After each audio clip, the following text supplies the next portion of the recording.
So that is an angry Magnus Carlsen. It's 2015, it's the World Blitz Championship, and Magnus and Alexander Grischuk are both vying for first place in the World Blitz Championships. Now, Sasha Grischuk is at the peak of his powers at the time, an exceptional Blitz player, but Magnus is world champion, so what a battle we have on our hands. But why was Magnus so angry? Did he blunder? Did he lose? Did he draw and he should have won? Well, we're gonna find out, and then I'll play you that full angry reaction clip at the end of this video. So Magnus with white, he kicks off here with knight to f3. We get c5 from Sasha, inviting a Sicilian defence, but Magnus goes for a queen's pawn game, and after g6 he goes c3. So he sets up this London triangle pawn structure, you know, collie style pawn structure, but the bishop inside the pawn chain here,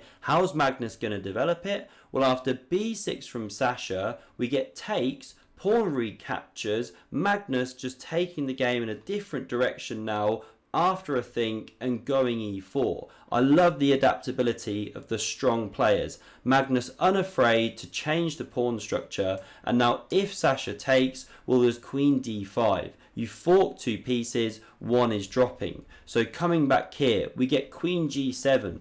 Daring Magnus to go pawn e5, which he doesn't do, because then knight g4 comes and the pawn is overextended. It's going to drop with knight c6 coming, queen c7, you can't hold on to it. So Magnus, he goes bishop d3. Both players castle, we get pawn d6, knight a3, looks grim on the edge of the board, but it's coming into c4 to re-enter the game. There's no b pawn and d5 is well controlled by white. So bishop b7, the pawn is attacked, defended with rook e1, knight bd7, carries on development, and pawn h3. Good move, gives the king some luft. Keeps an eye on knight g4, e5 manoeuvres, and now Grischuk has to come up with some kind of development plan. He doesn't want to touch the e-pawn, or d6 becomes too weak, so he goes for this queenside play with pawn a5, and it's a great idea. We're going to see how he clears the b file to create pressure on this pawn.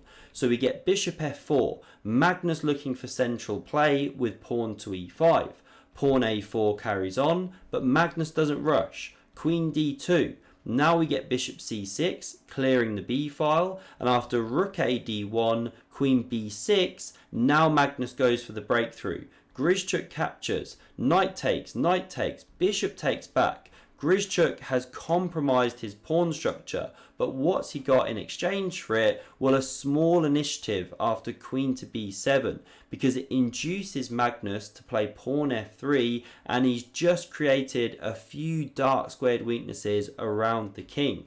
So rook fd8 now played. Queen f2 attacks that pawn, and now the rook comes to the c file, defending it via tactics. If the queen takes, well, the bishop moves away, and then you're x-rayed, no good for white. So Magnus goes knight c4, improves that piece, also keeps an eye on b2. You don't want that one to collapse. Now we get bishop d5, pressuring that strong knight, and bishop f1.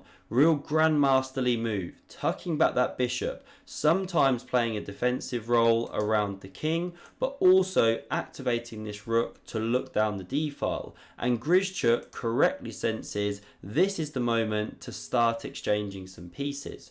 So he drops back with knight to e8. The bishop captures, knight takes back, and look at the journey that one is on. Really nice manoeuvring, coming in to look at those weakened dark squares. We get rook d2 from Magnus, preparing to double, and now Grischuk takes the opportunity to snap off the strong knight on d4, and before Magnus can double the rooks as well. Bishop recaptures. That one is a monster of a piece, but it makes sense what Grischuk did, because now he exchanges some pieces and looks for counterplay around Magnus's king. b3 played. What's Magnus up to? Well, he wants to try and generate a passed pawn on the queen side. We get queen c7, more play on the dark squares. Queen f2 adds some cover, rook d8 hits the open file, now bishop f1 because Magnus wants b4 but doesn't want to hang his bishop. We get h5, great idea from Grischuk, trying to clamp on those dark squares once again. Magnus kicks on with his plan. Pawn takes, the b pawn recaptures, and queen c3. Great initiative now that Grischuk generates to get some counterplay. The pawn advances and rook d2. Nasty invasion. Magnus intercepts the attack. And now here we get rook d1 from Grischuk because he recognises he shouldn't exchange the rooks and leave himself in an endgame, as I'm highlighting with the minor pieces, where you've got bishop against knight. The bishop is a good piece when you've got pawns on both sides of the board. You know, it's got that long range sniper scope. So we see rook d1, pinning that bishop, and there's threats now to do things like h4, knight g3, very nasty. So Magnus breaks out with g4, good move. We get captures, pawn recaptures, and knight d4. More amazing play on these dark squares, hitting 2 points, and so Magnus goes rook e3, hits the queen, covers the pawn, but it pushes Grischuk's queen to a great square on c1.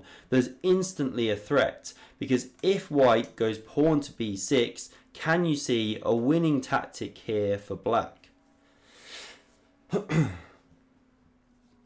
So the move black can play here is rook takes on f1 check, forces queen recaptures, and then there's this one here. Black is a knight up, and this pawn isn't fast enough, doesn't give enough play. So no b6 played. Magnus takes this pawn, recognising the threat, and it looks brilliant for white. Everything's covered, but Grischuk finds a way to generate some play. Rook d2, queen e3, and now watch how this knight starts hopping into the position. King g2, you know, it has to stay with the bishop. Black is threatening to take that one otherwise. We now get knight f4 check and double check from knight and rook. And if you step back, which you'd love to do, well, the problem is the mating patterns. There's an awesome one here with rook g2 check. Bishop is pinned, of course. Now the king goes, and you shut the trap with queen f1, queen intercepts, and that's how you can give a mate. So you cannot step back with the king to the g file. Magnus lured up the board, and now this is a star move, knight e6, adding defense around the black king. Still the queen is on the bishop here, and Magnus goes wrong. He gives a check, the king moves, and now the only way to keep a balance here is actually give up an exchange and shatter the pawns. Because a position like this, the computer shows should be a draw by perpetual check, you know, no matter what black does basically. But Magnus doesn't take the knight, doesn't smash the pawns. He goes queen e5, looking for mate, looks deadly for black, but there's one move he's missed. The players are scrambling on seconds. Knight g7 intercepts the checkmate and hits the rook, and they say that the backwards knight moves are some of the hardest to see in chess, so easily overlooked. And there's a problem. This one is attacked by the knight, but also the bishop is still hanging, and you can't deal with both threats at once. So Magnus correctly saves his bishop, gives an exchange, but this is technically lost because after check, the king goes, king g7, nice prophylactic chess, queen e3 hitting the rook, queen d6 defending, pawn b6. Well, after rook b2, Magnus just isn't in time to coordinate his forces to support that pawn. You know, if you could get f4, b7, maybe you can hold on. But here we get queen c3 check, the queen intercepts, and Magnus has nothing better but to chop those queens, go into this endgame. But how are you holding this? Well, Magnus tries bishop d5. We get rook d6, g5 check, the king comes, the pawn drops, but now this one goes, and after king h4, king f5, Magnus Carlsen resigns the game. Why? Well, his pawn is dropping on g5. If the king moves, it drops straight away. So say you hold out one more move, bishop e8, well now you just check, the king goes, the pawn drops, this is technically won, this one's too much, plus you're an exchange up. So this was the final position, and it created this reaction, one of the most famous angry Carlsen reactions there's ever been.